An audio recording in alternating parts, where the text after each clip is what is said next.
Utilities are offering more incentives than ever. Buildings are rolling out more controls, more analytics, more AI than ever.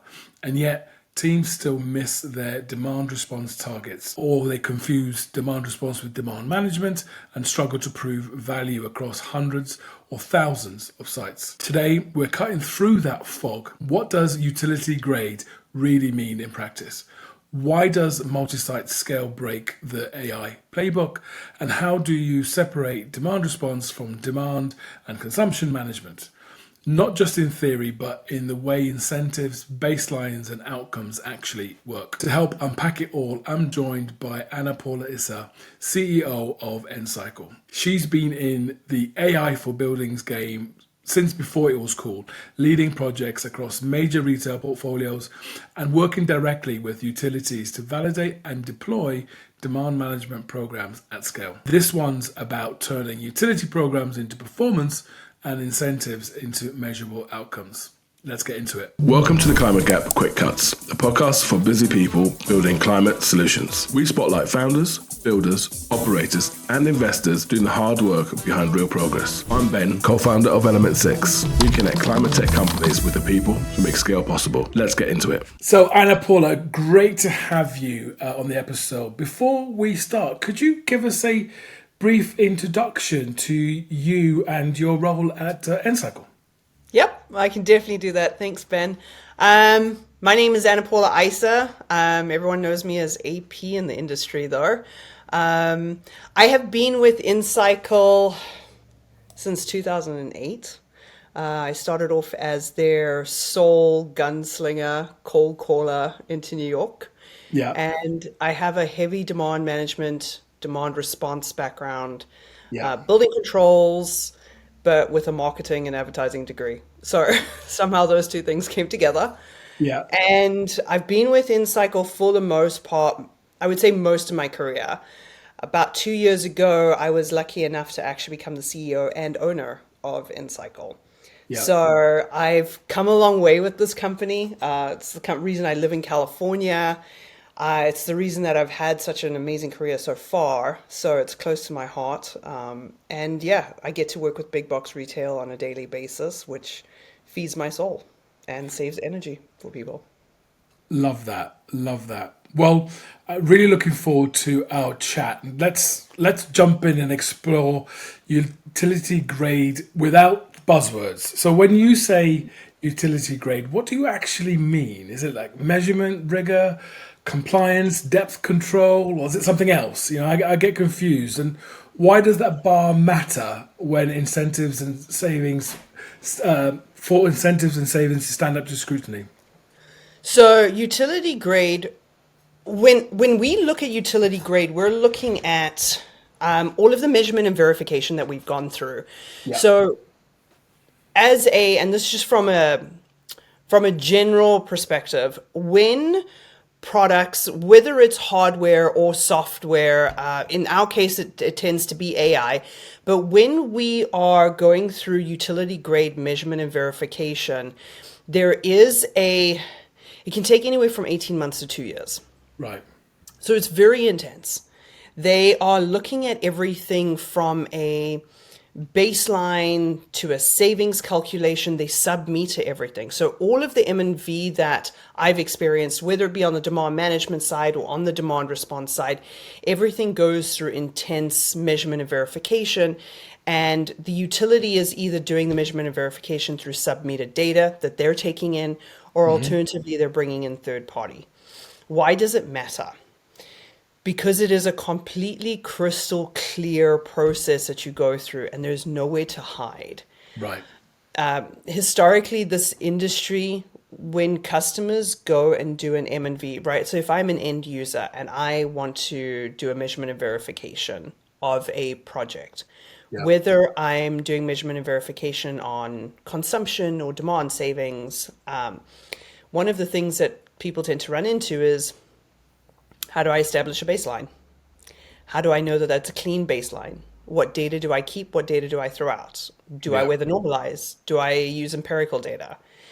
The moment that you start working with a company that has gone through intensive utility grade M&V, it's a very clear picture as to where the savings are, how is the baseline established, what data is included, what data is thrown out, why is certain pieces of data thrown out versus why are certain pieces of data included. It's a very clear process. It's very important from, like when I look at it from people that I work with on the other side of the table, the customer side of the table, right? When they're looking at energy efficiency projects, whether it's building controls, whether it's a lighting project, whether it's demand response, it could be demand response, even though that's not as much cost avoidance as it is revenue generation. Yeah. But whenever you're looking at those projects, at some point in the project life cycle, you are going to submit for finance. And 12 months later, finance is going to come back and ask you how it performed. Yeah. And so if you don't have, through your piloting process and then through your deployment process, if you don't have a really clear understanding as to what that measurement and verification process is going to be, it's going to get very muddy very quickly. And you're probably not going to have a great experience in 12 months from now when finance comes and asks you. So that's why whenever we work with customers, and whether I'm just giving somebody advice on a project that they're doing or whether I'm actually doing an M&V, I always encourage for a utility grade M&V. And it's always got to be the same type of thing. Like if this would not stand the test to be submitted to a utility, it should not stand the test to be submitted to the finance team. And that's kind of how we grade it. And there's protection in there for the end user, right? So that's kind of how I look at it. That's how we look at it in Encycle. Okay. All right.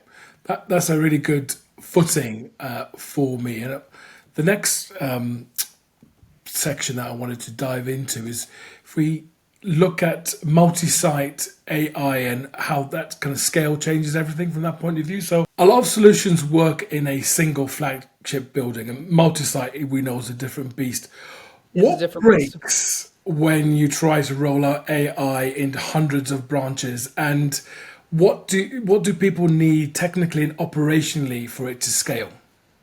All right. So that's actually a really good question. All right. So I've been in this AI game Yeah. since 2008, right? So like we were doing it before it was the cool buzzword. Nice. And there was a lot of learning, right? So I would say, like, if I go and look back at our history, there was a point in time when we were still kind of a bit of a science project. And some of that is because there is learning required, right? When you're in AI, there is a learning component to what you're doing. We are now, 18 years into this? Yeah. Just aged myself. But we're now 18 years into this, right? And so scalability has actually become really easy for us. One, we are very clear as to the buildings that we do work in versus the buildings that we don't work in, right? And we really honed in on making sure that we're very specific as to what we're attempting to control. Right. That's really important. So whenever you're looking as a building owner, when you're looking at AI, you really want to go and look at what are the other things that they've installed on. Do they have experience deploying AI within my environment, right? And that is it AI for lighting? How successful have they been? How many projects have they done? How similar are those buildings to mine? Multi-site, there are complications there in that there's, like, you do have variance in the building, but I actually find that the bigger complication there is actually in the controls within the building. It's so not necessarily the building type, certainly not with us. But what are the building controls? So how old are my building controls? How easy can I access them? What is the current logics that are currently in place? Like, all of that needs to be taken into consideration. When you're looking at who you're going to work with, you want to make sure that that company has done as much deployment within like space as possible. Yeah. Having said that, I do know a couple of customers that are really happy to be guinea pigs because they're very much into, well, I don't mind learning with you. I don't mind being part of the learning cycles. Oh, great. But that's like 10% of like the entire, like if Yeah. you were to look at it on a spectrum, you're looking at 10%. So if you're in the other 90%, Yeah. you really need to make sure that they've done a good amount on the 10% and they've got those learning cycles down. The other thing to also look at is how many files are they deploying, right? How much goes into a deployment? How long does it take to deploy each building? And the reason I say that is because the more variations they have, the less scalable. That means that there's still a certain amount of science project going on, Yeah. right? And you also, again, want to look at the M&V process, right? So how are we M&Ving this? And if there are multiple models that they might be deploying, every time they deploy a new model, how are they resetting the baseline against the M&V? And so you've also got to take that into consideration because you don't necessarily want to end up at a 2-year or a 3-year or a 4-year M&V process because there could be any number of AI models that could be applied. Right. Well, those are all questions to ask. So how many AI models have you done? And can I speak to people that you've done this in their buildings? Yeah. How quickly can you deploy? How long does it take to deploy each building? Those are all part of the questions that need to be asked. What is the equipment? Is it like, similar, the same? Yeah. Vastly different. So those are the things that I would really say if people are looking to deploy AI, and AI can be incredibly powerful when used in the right way, but you do need to look at what is from a scalability perspective, the thing that matters the most is how quickly can I get in there, how quickly can I learn, and how quickly can I get to M&V without lots of variation. Yeah. Got it. Got it. I don't know if that was helpful. That definitely for someone like me, yes. I've got another one for you that I need you Yeah. to help me clear up. So, demand response versus demand management versus consumption management. Like, let's clear the fog for me of some of these definitions in plain English, and if you can, maybe with one example, and then where do you see the most confusion with those phrases, and then what are the consequences of that from a kind of missed KPI point of view? Yeah, so that's like a pet project of mine. It's Right. close to my heart. So when I look at demand management versus demand response and consumption management, so consumption management and demand management for me has always fallen into the bucket of energy efficiency. It is the overall reduction in base load. So if I was to look at a building, so a building's got, it's got a trajectory that it works on a day, and it has a peak and then it comes down again. And that's going to be driven by things like thermal load and occupancy and set points, like internal factors. So when I look at demand management, consumption management is how do we permanently offset that base load? When I look at demand response is a revenue generation event. Right. And so fundamentally different in the approaches, right? So a demand management, consumption management, if you're doing it correctly, you're able to offset base load permanently 24/7. Like there is an effect on your building. And if you were to look back in time, you would see that effect in the building, a before and after. And it's a very clear baseline as to like when something got turned off and versus how it was, that is I almost look at it as like a cost avoidance, right? So how am I operating my buildings so that I'm retaining as much money internally within my organization as possible, right? That offset of baseload is incredibly important from a carbon reduction perspective. Not that demand response isn't important, but it does not have as big an effect on carbon reduction as Right. actually making a permanent baseload offset. So when we're looking at carbon reduction, when we're looking at grid stability, overall grid stability, everything that you can do to address that overall load is incredibly important. Demand response is important for that.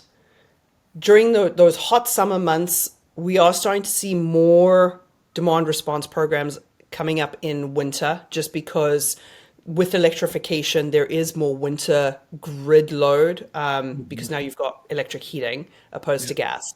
So Yeah. we are starting to see DR pick up in winter, and that's only going to grow.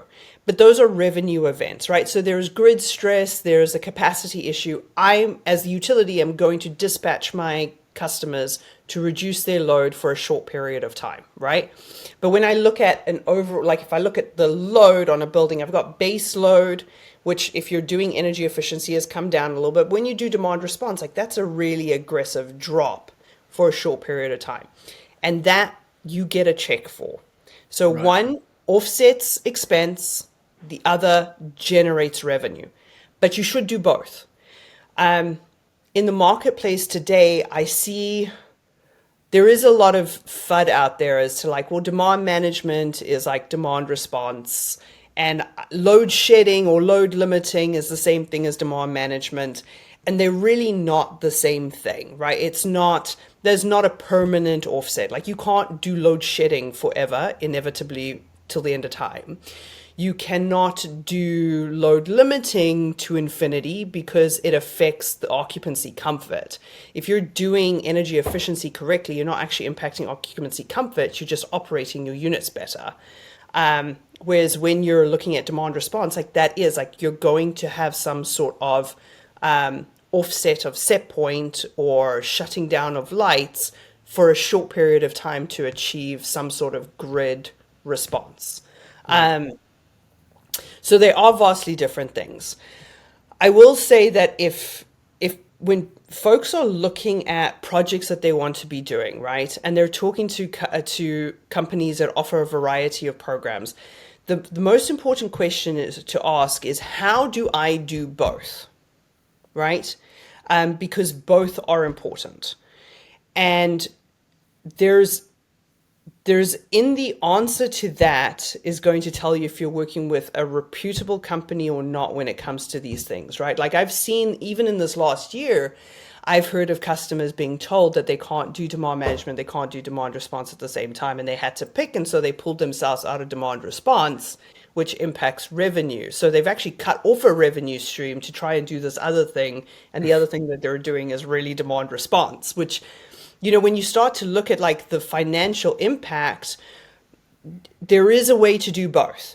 And it's best to work with companies that understand what the difference is in those two things, and how to achieve those two things for you. Because one is like you are going to save or retain revenue, and the other one will generate you revenue. So do both, always do both. And if you ever hear somebody tell you you cannot do both, you should hang up and go and find somebody else that can. I can't make it any more clearer. No. Yeah, so it's very much like an energy efficiency versus a revenue generation, and both are important for the grid. Both are going to be important for the environment. But if you can affect your overall base load, and participate in demand response, that's utopia, and everybody should be moving towards that. Okay. Understood, I think. I can make it clearer. No, no, it's just my tiny brain. Okay, so can we touch on why you think DR targets get missed and Or how to yes. stop it? Because you've said many customers forecast DR savings they don't realize by season end. So Yeah. what typically goes wrong, and what can people do to kind of close that gap? Yeah, DR is like that black hole that everybody signs up for at the beginning of the year and then no one hears from for 12 months. So there's a couple of things when it comes to demand response. Demand response can be incredibly lucrative for anybody participating in the market, and it's only going to become more lucrative as we have more constraint on the grid. When we look at demand response, one of the things that I find is really important is to make sure everybody's on the same page. And what I mean by that is you're going to have a technology provider, you're going to have a load aggregator, you may have a couple of utility programs if you're doing direct to the utility, and then you're going to have yourself as the participant in the DR events, right? Your buildings are going to participate in DR. Right. Those are your players. Your technology provider is seldom going to also be your aggregator, all right?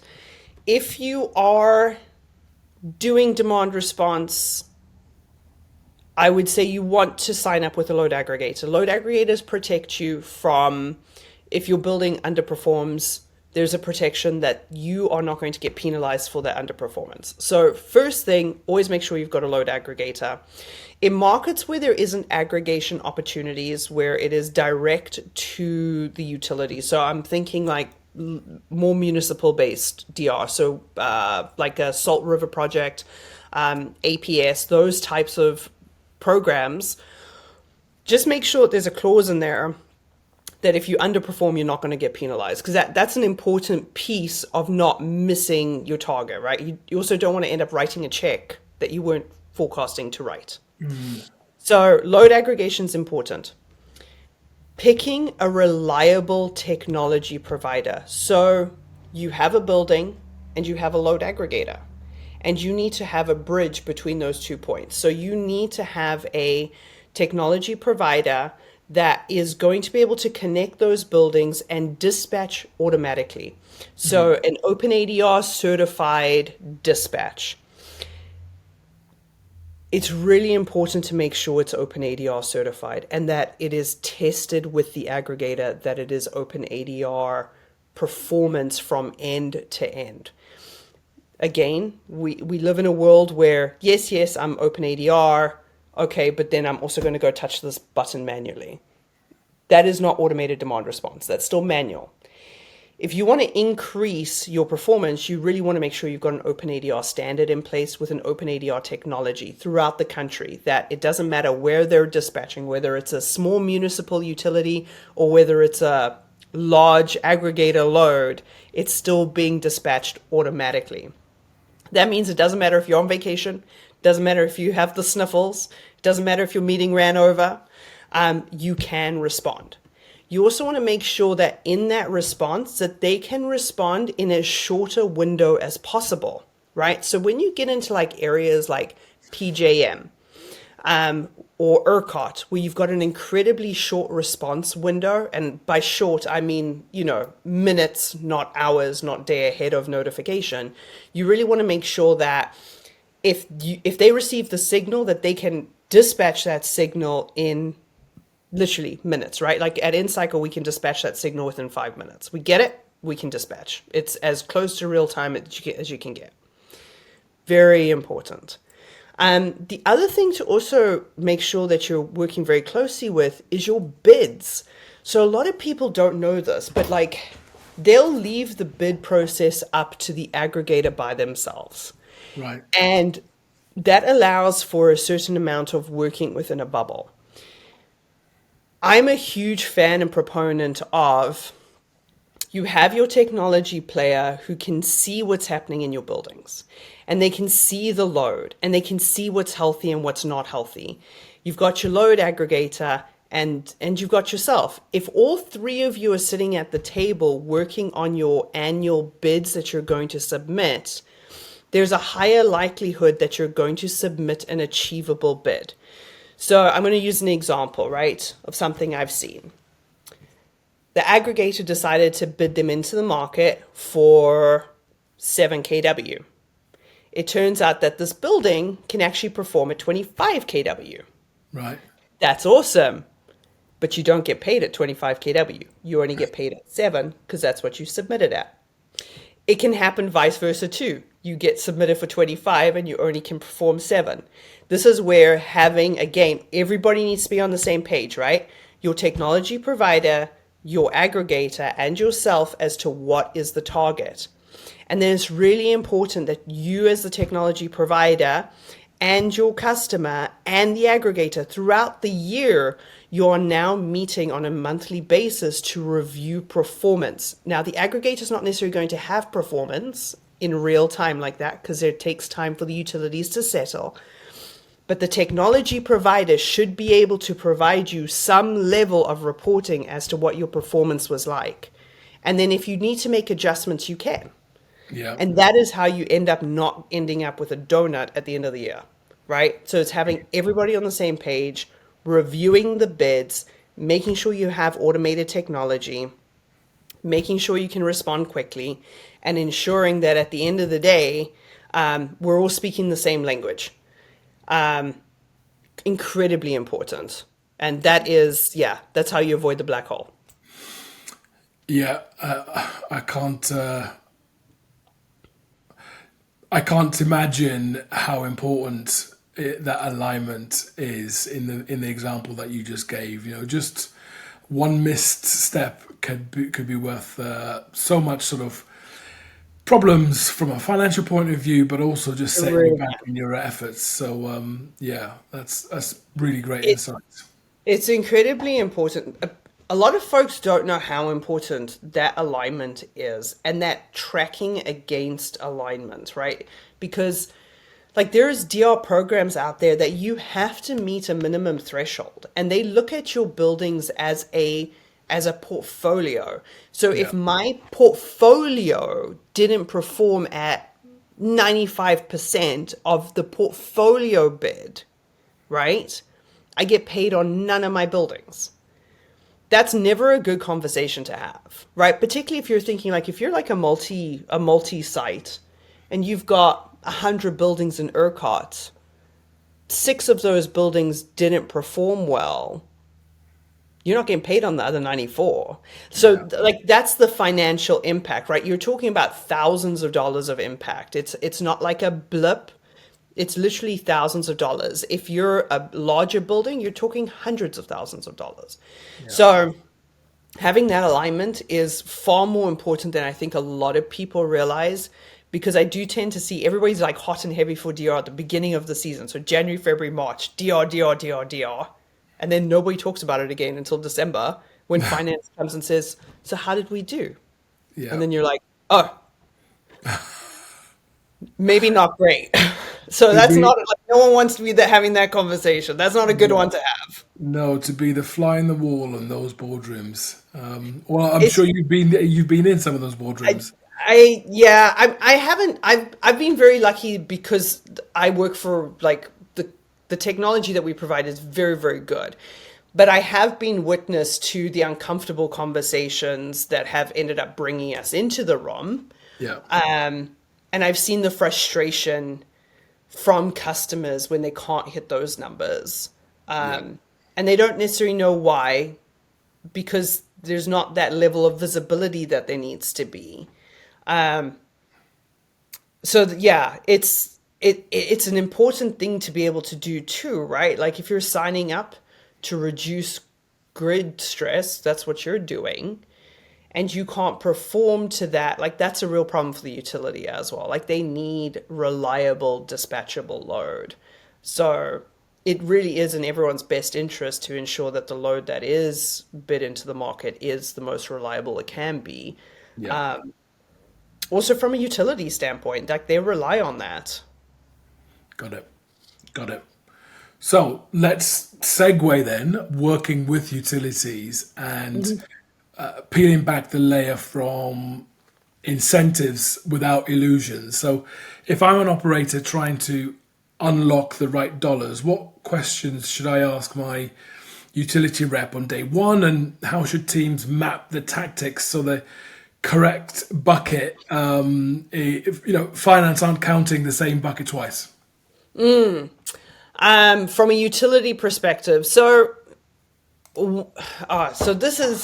it's very interesting because everyone works slightly differently internally within Yeah. organizations. Yeah.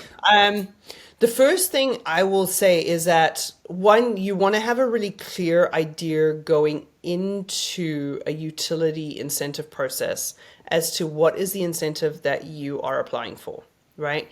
Is it a custom? Is it a prescriptive? If it is a prescriptive, which prescriptive program? Because utilities, like, it's all well and good to say, oh, we're prescriptive, but like under which like, because they've got prescriptive for thermostats, and they've got prescriptive for lighting, and they've got prescriptive for HVAC roof sweeps.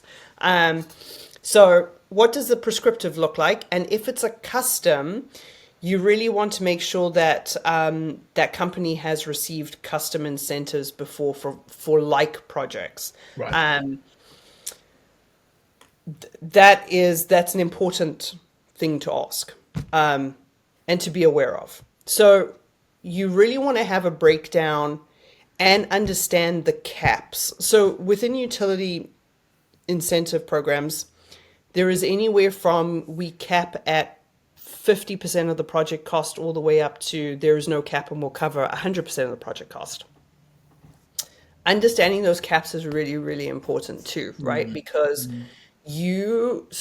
say I'm doing a project in my building and they say, all right, we're going to go and apply for $10,000 of incentives.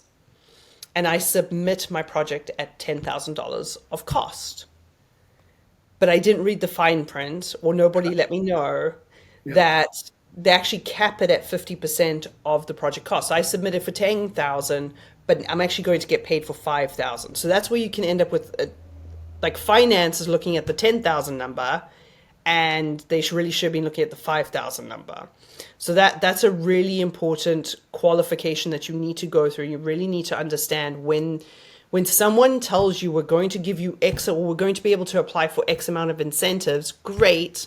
What is the cap on those? And have you assign these incentives against the cap? So am I looking at what my total potential is, or am I actually looking at the real capped value?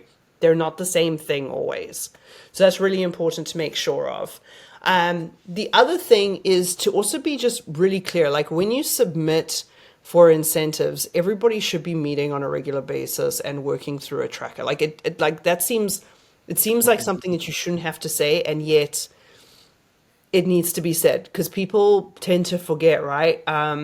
They're used to companies just kind of submitting all of it for them, and then they kind of wait for the check on the back end. If you really want to make sure that you're marrying up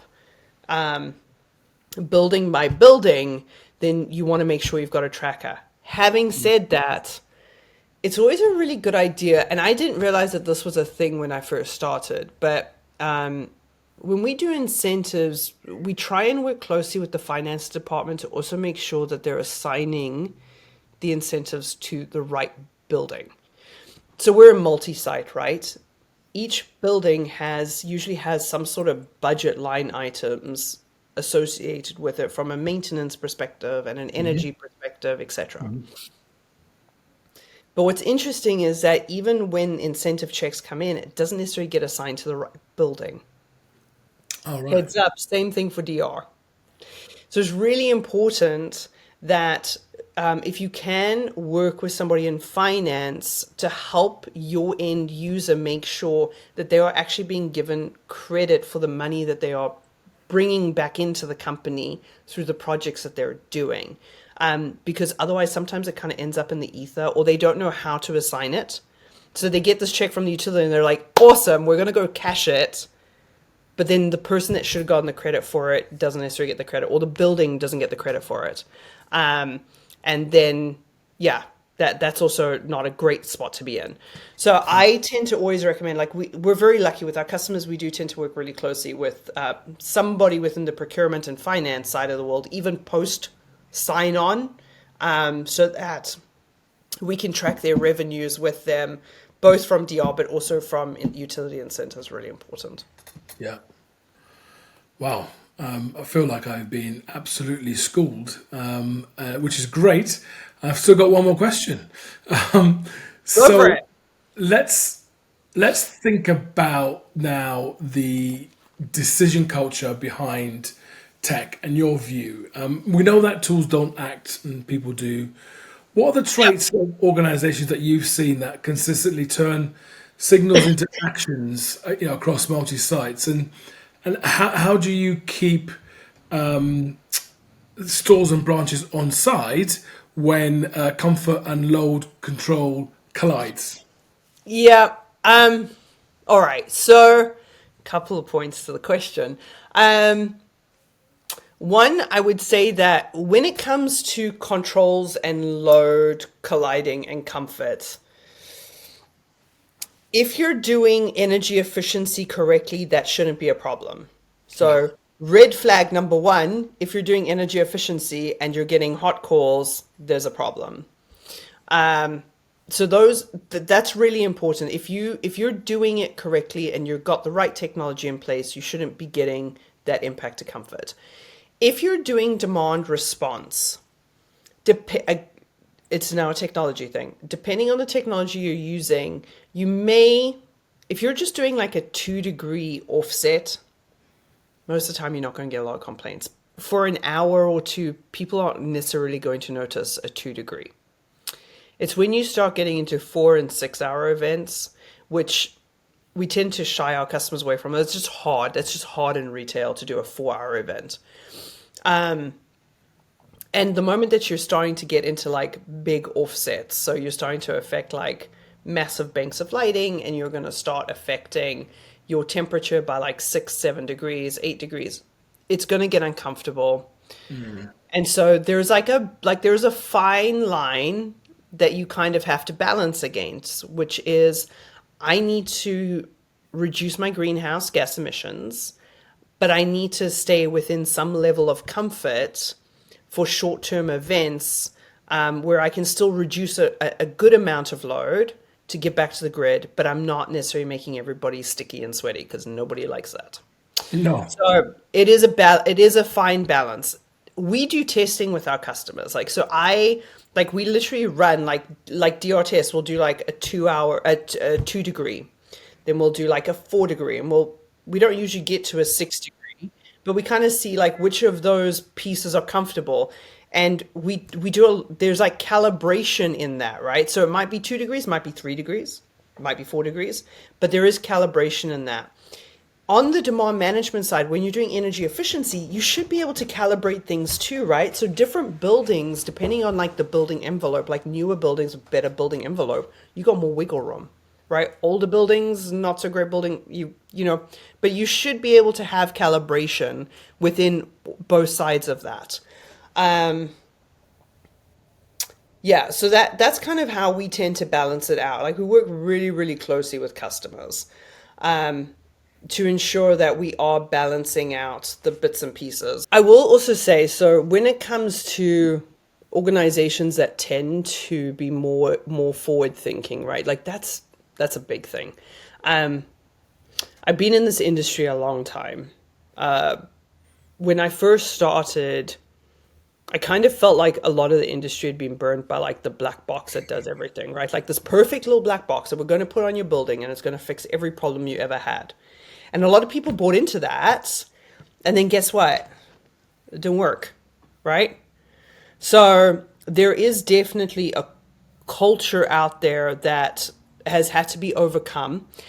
I do think that there's been a big change in that. As we've seen more development within building automation, as we have seen a move towards open source, right? And what I say by open source is culturally, industry-wide, building automation systems have historically been very locked down, right?